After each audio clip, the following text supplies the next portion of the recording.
एक बार मेहनत और किस्मत साथ साथ चली जा रही थी। दोनों में से कौन बड़ा है और ज़्यादा श्रेष्ठ है, इस बात को लेकर दोनों के बीच विवाद शुरू हो गया। दोनों ही अपने आप को बड़ा और श्रेष्ठ साबित करने पर तुले थी। इसी बहसबाजी के दौरान किस्मत ने मेहनत से कहा, मेरे बगैर किसी को भी कुछ नहीं मिल सकता। इसी से तुम मेरे महत्व को समझ सकती हो कि मैं यानी किस्मत कितनी बलवान है। लेकिन मेहनत किस्मत के इन तर्कों से सहमत न हुए और दोनों जिस रास्ते से गुजर रही थी उसी रास्ते से उस समय एक बहुत गरीब व्यक्ति भी गुजर रहा था। इस पर किस्मत ने उस व्यक्ति के आगे एक हीरे की अंगूठी डाल दी। जब उस व्यक्ति की नज़र हीरे की अंगूठी पर पड़ी तो वह खुद को किस्मत का धनी समझकर वह अंगूठी ले चलता बना। चलते चलते उसे प्यास लगी। वह थोड़ी ही दूर एक नदी किनारे पानी पीने के लिए रुका और जैसे ही वो पानी पीने के लिए नीचे की ओर झुका, अंगूठी उसकी जेब से निकलकर पानी में जा गिरी और उसे एक मछली ने निगल लिया। इस पर वह व्यक्ति बहुत ही दुखी हुआ और अपनी किस्मत को कोसता हुआ आगे बढ़ गया।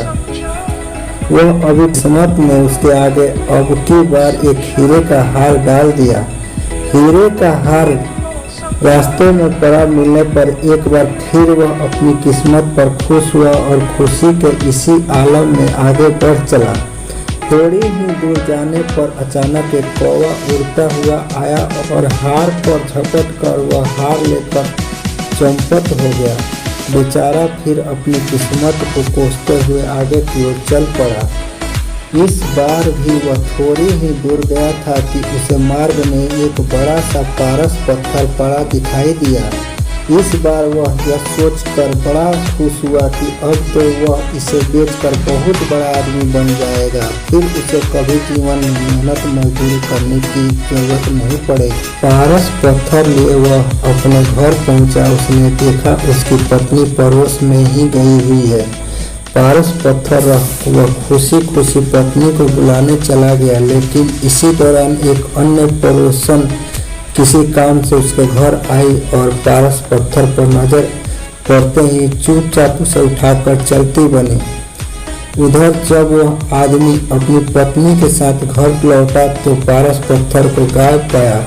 निराश होकर अब की बार तो अपना किस्मत पर रोने ही लगा। हीरे की अंगूठी, हीरे का हार, पारस पत्थर आदि बेशकीमती चीजें मिलने के बाद उसने सोचा कि अब उसे जीवन में कभी मेहनत करने की जरूरत नहीं पड़ेगी। लेकिन भूखे प्यासे आखिर कब तक जिया जा सकता है। आखिर उसने मेहनत करके जीवन यापन करने की ठान ली और काम की तलाश में घर से निकल पड़ा। किस्मत के बाद अब बारी थी मेहनत की परीक्षा की। हताश निराश वह व्यक्ति अपनी ही धुन में जा रहा था कि रास्ते में उसे एक कुल्हाड़ी नजर आई जिसे वहाँ मेहनत ने रखा था। कुल्हाड़ी पाकर वह बेहद पसंद हुआ और लकड़ी काटने के लिए आगे बढ़ चला। एक वृक्ष के पास पहुंचकर वह उसे काटने लगा कि तभी पेड़ काटते काटते उसने देखा कि पेड़ की खोह में एक हीरे का हार रखा है। हार देखकर वह तत्क्षण उसे पहचान गया कि वह वही हार है जो उसे रास्ते में मिला था। एक कौवा इसे लेकर उड़ गया था।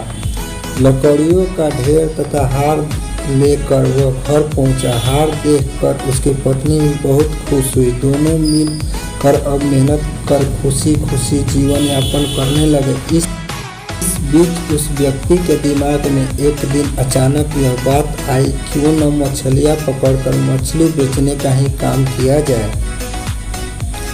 यह सोचकर नदी के पास जा पहुंचा और ढेर सारी मछलियाँ पकड़कर मछलियाँ लेकर वह बाजार पहुंचा। उसकी सारी मछलियाँ अच्छे दाम पर बिक गई। सिर्फ एक मछली बाकी बच गई। उसने सोचा इस मछली को आज रात में ही पका लेंगे। घर पहुंचकर जैसे ही पकाने के लिए उसने मछली को काटा, मछली के पेट से हीरे की वही अंगूठी बाहर आ गिरी।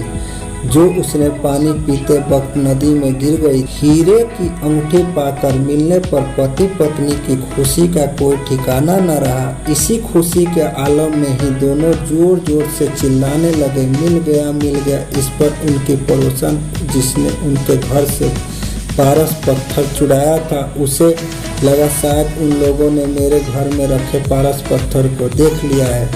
यही सोचकर उसने पारस पत्थर उन्हें लौटाते हुए उसने क्षमा मांगी और भविष्य में ऐसी गलती न करने का आश्वासन दिया। अब तो पति पत्नी और भी खुश हुए और खुशी खुशी रहने लगे, लेकिन उन्होंने मेहनत करना फिर भी नहीं छोड़ा। यह सब देख किस्मत ने भी माना कि मेहनत से बड़ी कोई चीज़ नहीं है, इसके बिना कुछ भी संभव नहीं है।